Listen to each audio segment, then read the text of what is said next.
So I get a lot of questions about what my favorite pieces of kit are, and I have a lot of gear and just stuff here at eClick Media. So in today's video, we're going to be talking about the top 3 most used favorite pieces of gear in my collection.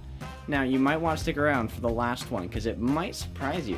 The first one, you've seen a lot of videos filmed on this. Actually, the majority of the videos filmed on this YouTube channel have been filmed with this lens right here. This is the EF-S 1585 f 3.5 to 5.6. This lens has been an absolute workhorse for eClick Media this last year. I bought it used off of Facebook Marketplace for $280, and I've used this thing just about daily for the last year. Now, just because it's a cheap lens doesn't mean you can't produce good quality images.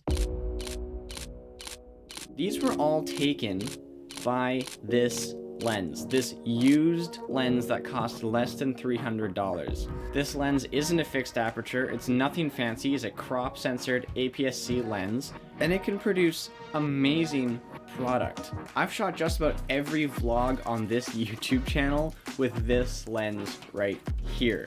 Not only that, I've shot video gigs for clients with this lens. You wouldn't know that this was a lens that I got used for less than $300. You wouldn't know that this is an EF-S lens, one of Canon's budget line lenses. You wouldn't know that. See, it's more about the skill that you have than the gear that you have, and that's what the whole point of this video is. But what's the point of investing money and time into getting good pieces of glass and good lenses if you can't even get a proper exposure with them?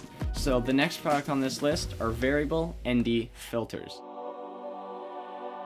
These are variable ND filters from Canon Concept. I have a 49mm and an 82mm, as well as a step-up ring so I can step up 72 to 82 mils. Now, yes, some people will say that K&F has terrible quality glass and you should never purchase K&F. But I've been using these filters for the last 2 years and I haven't noticed a significant drop in quality or sharpness.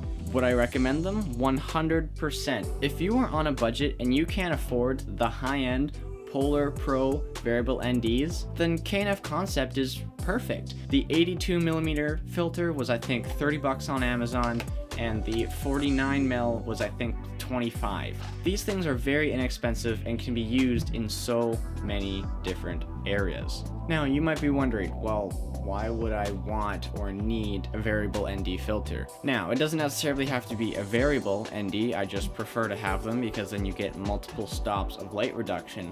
But if you ever want to do long exposure photography, whether you're taking a photo of a creek to get that nice flowy, cloudy look, or you want to get those nice light trails on vehicles on the highway, you're going to need to be able to block out all of that extra light to get that perfect exposure. Also, if you're shooting out in broad daylight or with bright lights, but you need to have a nice wide aperture of f2.8, f1.8, something around there, you're gonna need to be able to block out all that excess light so you can get that nice background bokeh without having an overexposed image. If you need an ND filter or you want to know more about an ND filter, just click the link right up here.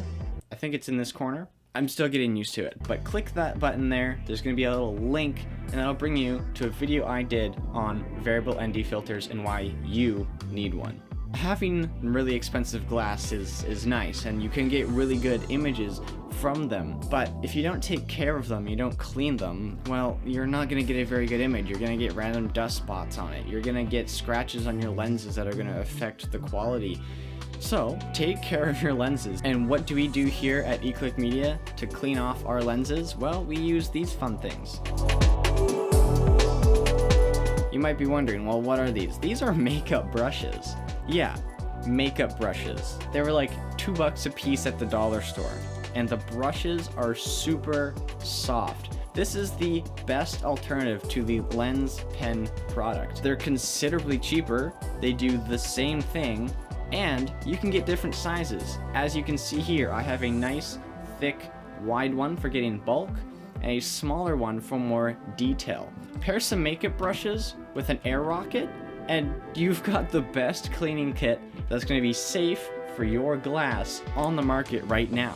If you look at the price of a lens pen, that's what, 20, 30 bucks a piece? These were $2 a piece. So if you lose one, if you break one, you can just go to the dollar store and buy another one. They're not super expensive. Now, when I say you don't need to spend big money to get big results, I really mean it. Everything totaled up today, the lens, the filters, and those brushes, came out to be about $320. That is a solid kit to start with. You have a nice lens that gets you good reach and good wide from 15 to 85 mil.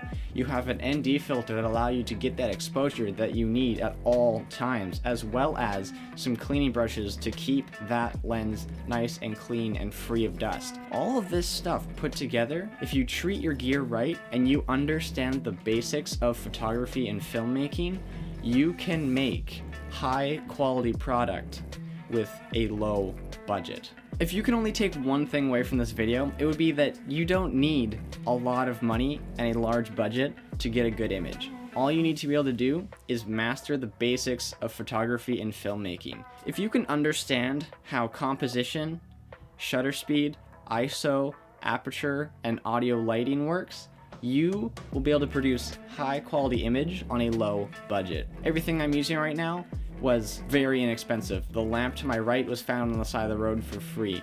These lights I have up to my left were 15 bucks off of Facebook Marketplace. The mic I'm using right now, 100 bucks on Amazon. You don't need a whole lot of money to produce a good image. But that's been a video, and I'll see you in the new year.